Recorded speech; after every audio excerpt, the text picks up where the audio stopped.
All right, if you are a potential buyer or seller, one question that is top of mind if you were thinking about making a move is this: why is it so hard to find a home to buy? And while it may be tempting to wait it out until you have more options, that's probably not the best strategy. I'll tell you why.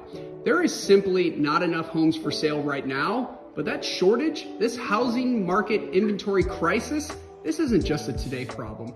A lack of housing inventory has been a challenge for years with no end in sight. So with that in mind, here are the top 3 reasons why the housing inventory continues to be a problem nationwide. Number 1, new home construction is a long-standing problem.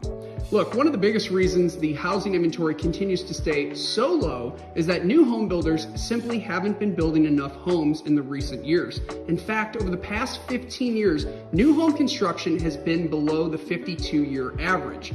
So what does it all mean? It simply means that builders haven't constructed enough homes to meet buyer demand. And this underbidding has created a significant inventory deficit, forcing the majority of buyers to further deplete an already heavily depleted resale market. And while new home construction is finally back on track here in 2023, the truth is our long-term inventory problem is not going to be solved overnight. Number 2, today's mortgage rates have stopped sellers from selling. So the easiest way to understand this issue is to take a look at the modern day homeowner and examine what their current mortgage rate is.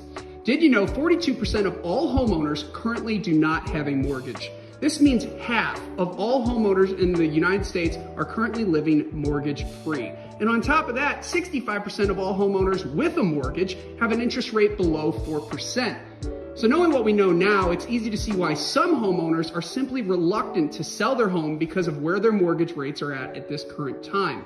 And this reluctance has created what most economists are coining the mortgage rate lock-in effect, meaning the majority of homeowners just don't want to move and take on a new interest rate that is higher than the one they currently have on their home.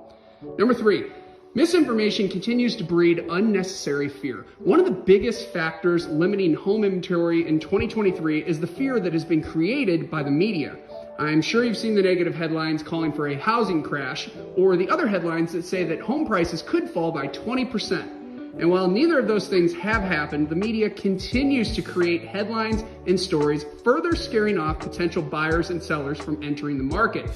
The reality is this: without honest and up-to-date information, many buyers and sellers are making real estate decisions driven by fear, uncertainty, and doubt. And this lack of information only continues to limit home inventory. But please do not be fooled. We are not heading for a housing market collapse. This is not 2008. One of the biggest differences between 2008 and 2023 is that in 2008, we had months upon months of inventory of homes on the market. Today, we are just hoping to solve an inventory deficit. Catch you guys next time.